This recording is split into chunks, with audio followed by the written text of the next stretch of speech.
Ողջույն։ Ազգային ժողովի նախորդ օրվա նիստում ԿՊԱ-կան մի քանի պատգամավոր ամբիոնից ելույթ ունենալիս կրկնում էին նույն միտքը, թե չմտնենք քննարկման մեջ ով է ավելի թուրք։ Թե ինչու էր նման քննարկման անհրաժեշտություն առաջացել չխորացա, չնայած հասկանալի է։ Բայց այս իշխանություններին շատերը վերլուծաբաններ, քաղաքագետներ, քաղաքական գործիչներ, ժողովուրդը հաճախ ենք լսում, որ ասեն ադրբեջանա-թուրքական իշխանություն։ Լավ, ինչու են այդպես ասում։ Միանգամից ասեմ, որ խոսքս վիրավորանքի մասին չէ, ադրբեջանա-թուրքական իշխանությունը վիրավորանքի համար հիմա չենք ասում, այլ հստակ կողմնորոշման։ Իհարկե ամեն դեպքում վիրավորական է, որ որևէ մեկին ասեն թուրք-ադրբեջանական։ Այո, կարող է որդեկորույս ծնողը ՔՊ-ին ու Նիկոլին ասի թուրք, որից ասել են վատ չենք զգում, կամ թուրքական իշխանություն։ Կարող է Ղարաբաղը հանձնելուն ըմբոստացողն ասի ադրբեջանա-թուրքական իշխանություն, բայց քաղաքագետների, քաղաքական գործիչների, վերլուծաբանների, դիվանագետների ու շատերի գնահատականները ավելի շատ մասնագիտական են։ Կան չէ իշխանություններ, որ լինում են ռուսամետ, լինում են արևմտամետ եւ այլն։ Ուկրաինայի այսօրվա իշխանությունը արևմտամետ է։ Դա վիրավորական չէ։ Սաակաշվիլի իշխանությունը արևմտամետ էր դեռ մինչև Եվրամիություն մտնելու հայտ ներկայացնելը, բայց այսօր Հայաստանում է իշխանություն, որը ադրբեջանա-թուրքական է։ Խոսենք օրինակներով։ Ադրբեջանցիները միշտ ատելություն են տարածել ամբողջ հայ ժողովրդի նկատմամբ, արցախահայության նկատմամբ առանձնահատուկ, անվանել են անջատողականներ, տերորիստներ եւ այլն։ Այսօր Հայաստանի իշխանությունները նույն կերպ ատելություն են տարածում արցախցիների նկատմամբ, ինչպես ադրբեջանցիները։ Դա անում են իշխանության աջակիցները, ֆեյքերը, ԿՊԱ-կան պատգամավորները, ազգային ժողովի նախագահը, Նիկոլը ելույթներում, հարցազրույցներում են անում, գրառումներում են անում եւ այլն։ Ասում են փախել եք, չեք կռվել, մեր հարկերը կերել եք, թալանել եք եւ այլն։ Թարմ օրինակը Խաչատուր Սուքիասյանն է։ Ասում է չեն կռվել, փախել են, մի 10 հոգ զոհ են ունեցել, հետո իբր շտկում է իրեն, բայց զոհերը պլյուս մինուսով հաշվող քաղաքական ուժի պարագայում սովոր ենք այդպես մտածելու։ Խաչատուր Սուքիասյանի ասածը, թե 44-օրյա պատերազմի ժամանակ արցախցիների մեծ մասը չի կռվել, մի մասը ինադու սաբոտաժ է արել, մի մասը ինադու տվյալներ է տվել, նպատակ ունի ատելություն մտցնելու։ ԿՊԱ-կաններից հաճախ ենք լսում տարածված թեզը, իրենց տարածածը, թե արցախցիները փախել են, կռվել են հայաստանցիները։ Նախ Արցախը մեր բոլորի հայրենիքն է, արցախցի թե հայաստանցի մեկ են,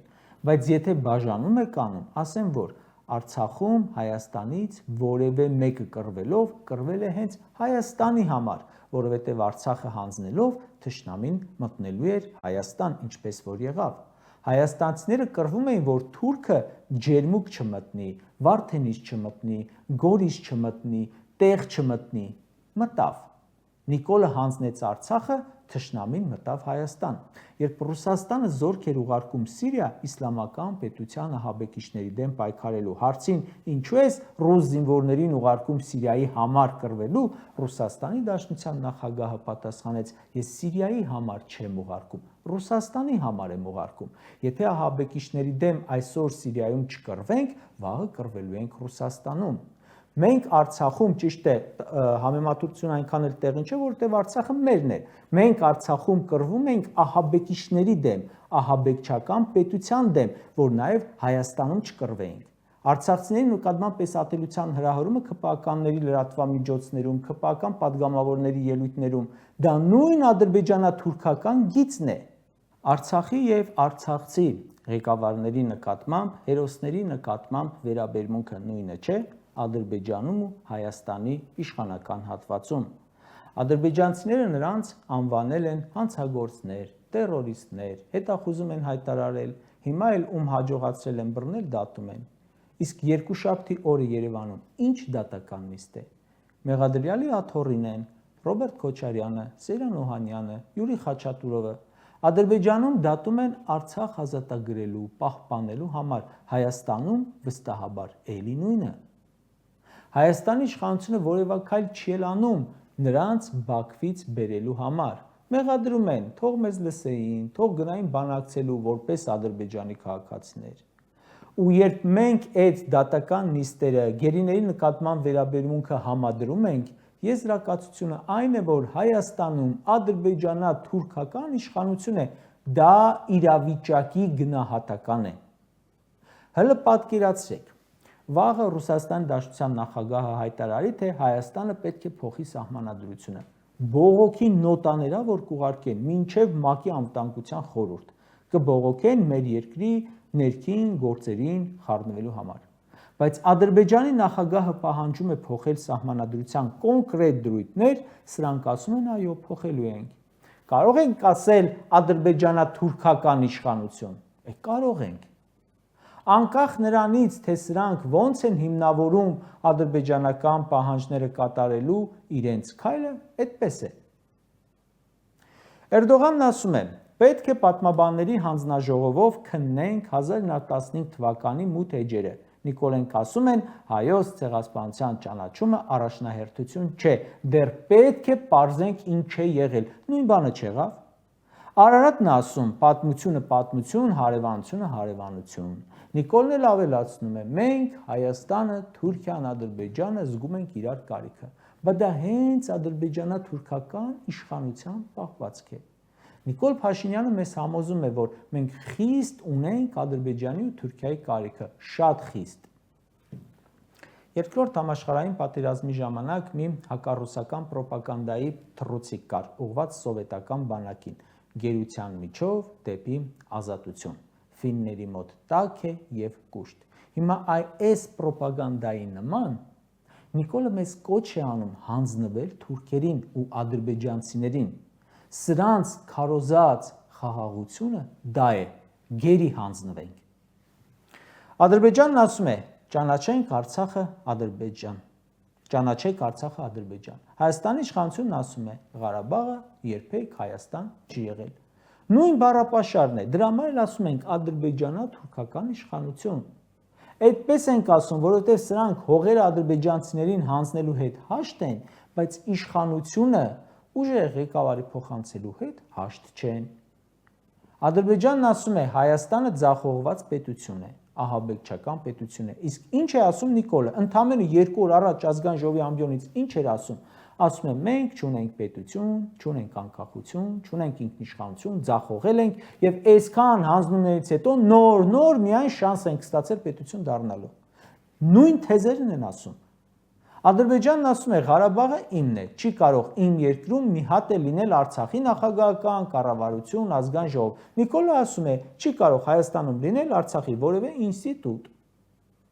Ալիևն ասում է, պետք է 300,000 ադրբեջանցի գա Հայաստանում ապրելու։ Նիկոլը համաձայն է նաև դա քննարկել։ Ադրբեջանն ասում է, ես Ղարաբաղի հարցը լուծել եմ։ Նիկոլն ասում է, մոռացեք Ղարաբաղյան շարժման մասին, դա չի շարունակվելու։ Ադրբեջանն ասում է, ես ոչ մի միլիմետր հետ չեմ գնալու Հայաստանից, օկուպացիաց տարածքներից։ Նիկոլն ասում է, մենք խնդիր չենք դրել ռազմական ճանապարհով դրանք վերադարձնել, իսկ դիվանագիտականով էլ չենք տեսնում, թե որևէ բան են սրանք անում։ Այսինքն, ադրբեջանա-թուրքական թեզերը մեկին մեկ կիրառում է Հայաստանի իշխանությունը։ Երբ բոլոր փաստերը դնում ենք իրար կողք, այլ հետևություն չես կարող անել, եթե անգամ շատ ուզենաս։ Կապ չունի սրանք ոնց են ներկայացնում իրենց արածները՝ հայրենասիրություն, անկախություն, ինքնիշխանություն, թավշյա հեղափոխություն, ժողովուրդ եւ այլն։ Սրանց արածը ադրբեջանա-թուրքական շահի ծառայում է։ Ինչ ուզում են գոռան կարևոր չէ։ Գոռում էին Արցախը Հայաստանը եւ վերջ։ Հետո ինչ եղավ։ 2020 թվականի հուլիսին ասում էր հուլիսյան հզոր մարտերը ցույց տվեցին, որ հայկական բանակը անպարտելի է, Ղարաբաղի հարցը չունի ռազմական լուծում։ Հետո ինչ եղավ։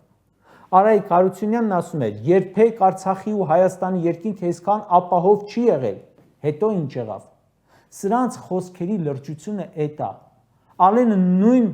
ոգևորությամբ, որ ասում էր Աղդամը իմ հայրենիքն է, հիմա նույն ոգևորությամբ ասում է, թե Արցախը երբեք չի եղել հայկական։ Կարճ ասած, երբ ասում ենք ադրբեջանա-թուրքական իշխանություն ունի հիմք, դա այս իշխանության իրական կերպարի, հոգեբանության, քաղաքականության նկարագրումն է։ Հիմա սրանք ինչ անում են, համոզմունքով են անում, գործակալ են, արյան կապ կա, ստիպված են անում, դա ցույց կտա հետագա բացահայտումները, որոնք անպայման լինելու են։ Բայց այս մեր երկիրը ընդունենք, որ շատ մնաց ադրբեջանա-թուրքական գծի մեջ 7 տարի, այդ 7 տարում այդ քաղաքականությունը մեզ շատ ողբերգություններ բերեց։